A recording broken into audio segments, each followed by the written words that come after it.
Jewish professors at City University of New York are suing the Professional Staff Congress Union in power at the university, challenging the New York state law that PSC union officials use to force the professors under the control of a union they find anti-Semitic and anti-Israel.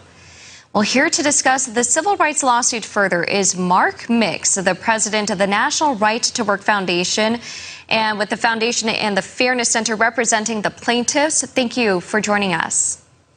Stephanie, good to be with you, and thanks for paying attention to these important cases like this. It's really an amazing story when you have to unpack it and see the power of the unions over these professors. And there's a lot to unpack here, but briefly tell us more about the backstory behind this lawsuit. Yeah, we're helping represent 6 professors at the City University of New York, CUNY as they call it, and these professors are required to accept this Professional Staff Congress as their monopoly representative in the workplace, meaning this union gets to represent them, speak for them, and basically do everything that affects the working conditions at their place of employment.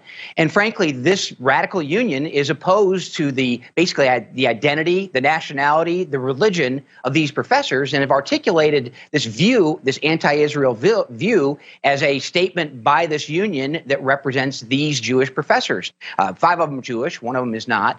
But they bring these charges because this union has this power granted by state law to be the exclusive monopoly voice in the workplace. These workers never asked for, never wanted the union, but yet they're forced to accept them and associate with them despite these radical opinions they have against the identity, the culture, the nationality, and the religion of these professors.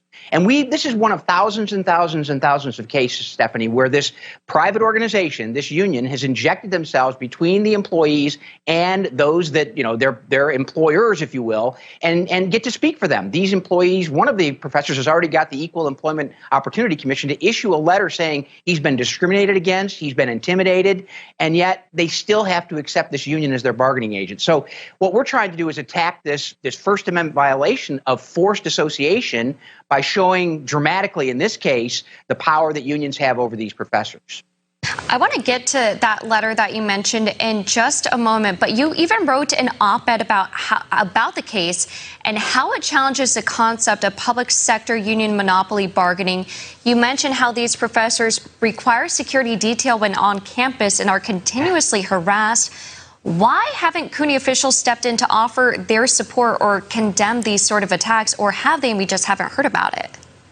Well, because the union has so much power under the state law, the Taylor law, and many states across the country, and in the private sector as well. Union officials have been granted this power way back in the 1930s and under the Roosevelt administration for private sector employees. And in fact, Stephanie, what's interesting about this is when Roosevelt was asked about why wouldn't we do this for government employees, he says, well, that's unthinkable.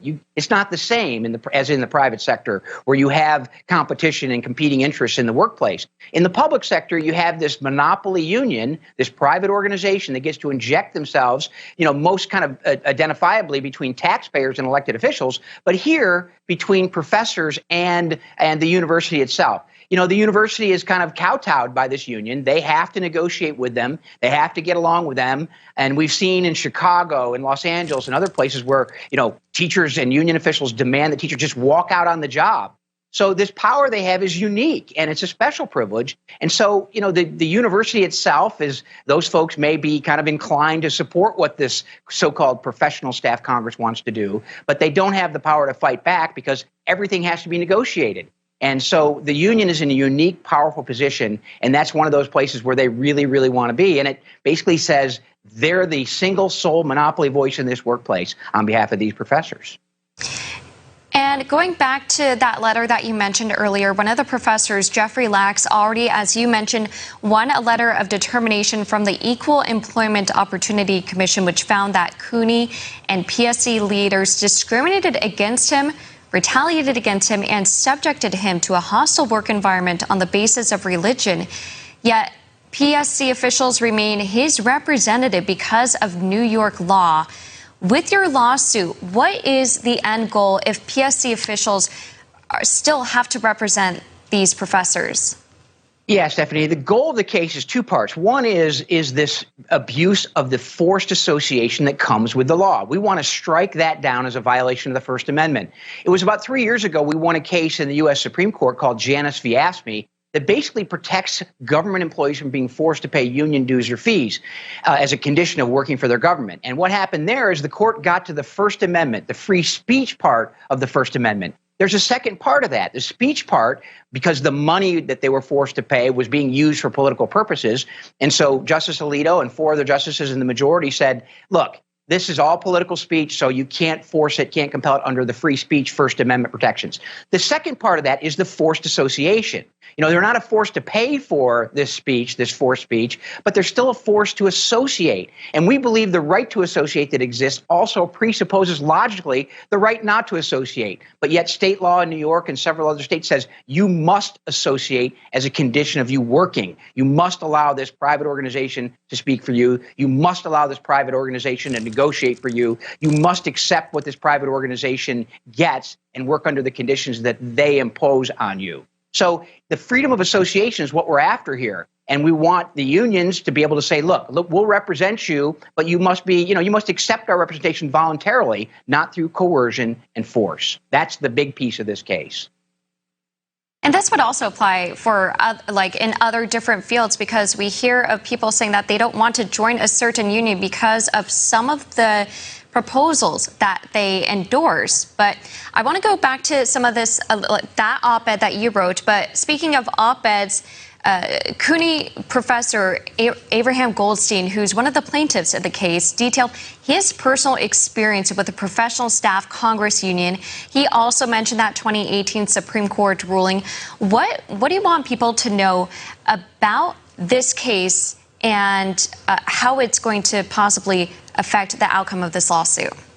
Yeah, Stephanie. Well, we've gotten lots of opportunities to see the power of the government unions over the last 2 years, specifically in the government school system, where the top bosses of the American Federation of Teachers and the NEA have basically had control over the entire school system across the country, going as far as writing code for the CDC about how to reopen schools. I mean, it's been amazing to see this power. But this power, as a result of this monopoly power that's granted in the situation like this in New York under the Taylor law there, is something that we hope to make sure that more people understand. Certainly getting the word out about Janus and government employees' rights across the country not to fund it, not to be forced to pay their money to fund it, but also the second injustice is this forced representation. This idea that the monopoly power of a private organization can step in and say, this is how you're going to work, whether you like it or not. And this is what you're going to accept as our statements about political issues, religious issues in this case. I mean, this is an outrageous usurpation of power above and beyond what individual freedom ought to be in the workplace. And yet union officials and many politicians support it because it creates this vicious cycle, Stephanie, where,